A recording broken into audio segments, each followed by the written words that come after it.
The border crossing with Germany in Rossuvek. For over a month, there has been a legal volunteer station of the border defence movement here. On Tuesday, the border guard unexpectedly ordered the removal of the tent. The minister has just changed and suddenly people are being chased away from here because maybe they want to have images on TVN of how these white and red flags are being thrown to the ground.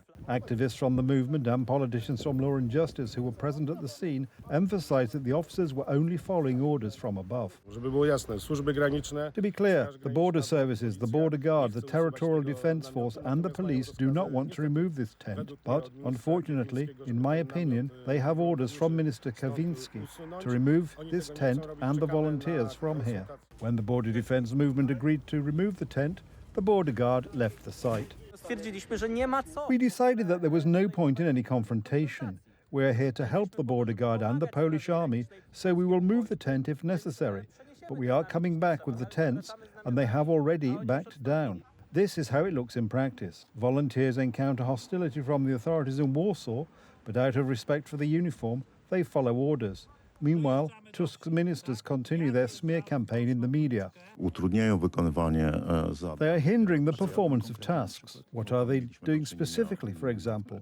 Well, we have had to deal with, to a lesser extent at the moment, impersonating officers and insulting officers. Isolated cases are used by the government as a pretext to attack Polish patriots who act in this way at the border. We are on our way to talks with representatives of the Kobaskovo municipality regarding the official rent of land for our OSG tent. We want to do this in a legal and responsible manner so as to help the services and the local community and not cause confusion.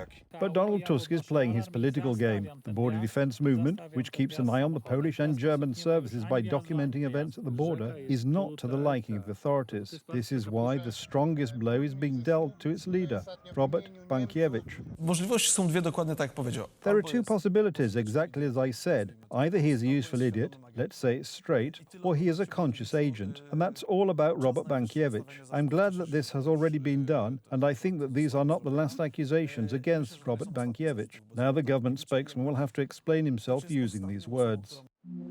After the public lies and slander of Adam Szlapka, Tusk's government spokesman, I am taking legal action against him. There is and will be no tolerance for slander. Liars must be held accountable, not allowed to get away with public villainy. When the authorities want to strike, they will always find a stick. The gorge of prosecutors' office is investigating Bankiewicz's alleged insult to uniform officers. Today, the activists voluntarily appeared at the prosecutor's office. However, no one was interested in arresting him or taking any other action. I have information that I am to be detained today. I don't know if it will be now, in an hour or two. There is to be a circus, a spectacle, handcuffing.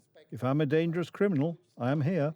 The political spectacle directed by Donald Tusk is intended to distract Poles away from the real issue, the influx of illegal migrants into Poland. The Law and Justice Party is taking action against this practice. One such undertaking is the demonstration we are planning for the 11th of October. It is a demonstration for everyone, and I call on all patriotic forces to participate in it. What is the specific goal of the demonstration?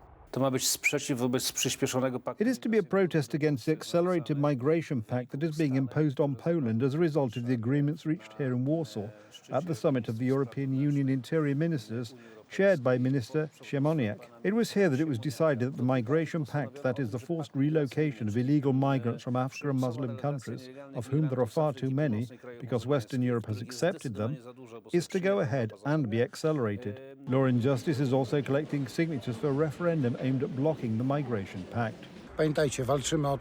Remember, we are fighting for Poland to be a beautiful, safe country, for our homeland to flourish, for our homeland to be free from mass migration, from all the negative consequences that mass migration has brought to Paris, Berlin and Stockholm. Mass migration has changed the image of Western societies to such an extent that tourists from Germany cannot believe how safe and clean Poland is. Welcome to the Polish outdoor swimming pool. No trash, no groping, no violence. Instead, families, children, teenagers. Everyone is relaxing, swimming and laughing. And may it stay this way for as long as possible. There are 10 days to go until the implementation of US sanctions against Russia. The countdown has already begun. According to US President Donald Trump's announcement, if Russia does not stop its attacks on Ukraine by the 8th of August as part of a complete ceasefire, the United States will strike at the Russian economy by imposing tariffs on countries that buy raw materials from Russia. As predicted, China may be among the potential targets on the list. Yesterday a prison, today a food warehouse. One person was killed and at least 4 were injured. There were no weapons or ammunition here, just ordinary foodstuff, the perfect target for Russian criminals. I ran here and saw an ambulance. One of our employees was standing here. Her hand was injured and she was covered in blood. I asked her what had happened, and she said that she had been injured by glass shards. Next to her sat a security guard who was in the warehouse when he was hit. He was in shock. The shrapnel had hit him in the torso and pierced his clothing. He was slightly injured. These attacks are the Kremlin's calling card. Putin is fully aware of the effectiveness of his shelling. There is no reasonable explanation for it other than one: to wear the Ukrainians down. Every such Russian attack, every manifestation of Russian arrogance in response to global calls to end the war, all this only confirms that pressure is necessary. Further sanctions against Russia, consistent support for Ukraine in our defense of life, and coordinated diplomacy for peace are needed. I would like to thank everyone who is working with us in this way. The administration of President Donald Trump is joining this cooperation with a bang. During his stay in Scotland, the American leader announced a shortening of the ultimatum given to Putin for a ceasefire. He has now confirmed his decision. The Kremlin has been given 10 days. And then, we're going to put on tariffs and stuff, and I don't know if it's going to affect Russia, because he wants to obviously probably keep the war going. But we're going to put on tariffs and the various things that you put on. It may or may not affect them, but it could. The Americans are to strike Russia indirectly.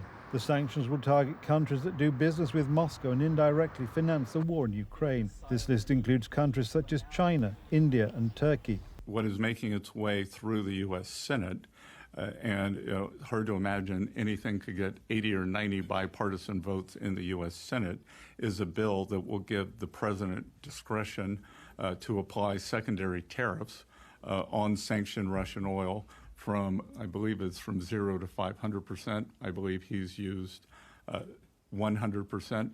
And we've heard from several of our European counterparts, NATO allies, even Canada, well, Canada is in NATO, that they will be following on that. So we would expect most of the Western alliance that has been supporting Ukraine to follow on that. So I think anyone who buys sanctioned Russian oil should be ready for this. The Kremlin has already responded curtly to the Americans, claiming that their economy is immune to such sanctions. China, on the other hand, will have a choice between doing business with the Kremlin and paying tariffs on Western markets, or breaking off cooperation with Putin and trying to establish trade relations with the West. The tremors, whose hypocenter was located at a depth of about 19 kilometers, did not cause any casualties, but was strong enough to trigger a tsunami. Such a deadly wave travels from the epicenter at a speed of at least 800 kilometers per hour, and the waves can reach several meters. As a result of this big earthquake, it actually generated very strong enough tsunami that traveled all the way to Hawaii and west coast of the North American. So actually reached Hawaii already, and it's on the way to Northern California. So so many countries in the world have issued tsunami warnings. Waves ranging from 3 to 5 meters first hit the town of Severo Kurils in the northern part of the Kuril Islands. The water swept fishing boats moored in the harbour out to sea and flooded a fish processing plant. On Sakhalin Island, the power grid was damaged and there were power outages. The North American plate is like the sponge, and the subducting Pacific plate is like this book. And the average convergence rate between these two plates is like 7 to 8 centimeters per year, so on average. But during the regular times, in most of the time, they are stick together due to friction. So you are changing the shape of the sponge. So the sponge is squeezed, it's being squeezed. the sponge is being squeezed like this. According to seismologists, the coasts of Russia and Japan were most at risk of a tsunami, and 2 million people have already been evacuated, including workers at the Fukushima power plant, which was severely damaged during the 2011 earthquake and tsunami. At that time, 15,000 people died. As soon as we learned of the danger, we decided to flee. There was already a traffic jam on the road. I remember what happened here 14 years ago. Tsunami warnings were also issued in the Philippines, Indonesia, Guam, Peru, Chile, Mexico, the Galapagos Islands, the Solomon Islands, the Aleutian Islands, Alaska, and the west coast of the United States. United States President Donald Trump urged citizens to exercise extreme caution in light of the threat.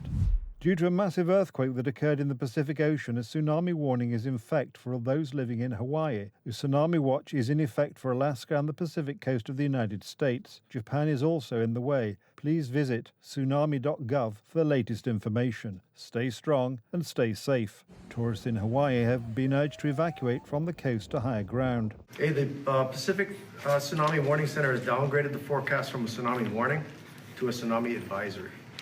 The PTWC continues to monitor for more data to update its forecast and for an all clear that they may issue later on. A tsunami advisory means that the potential for strong currents or dangerous waves are expected or occurring for those in or near the water. There may be flooding of beach or harbor areas. We were concerned. We weren't really concerned for our own safety. We were doing what the state officials told us to do. They said, to either move away from the coast or to get at least to the 4th floor of a building, and we're staying on the 11th floor. In China, the tsunami threat coincided with the arrival of Typhoon Koumei, which brought wind gusts of up to 100 kilometers per hour and heavy rainfall. As a precautionary measure, the authorities closed roads and airports, suspended rail services, and evacuated nearly 300,000 people.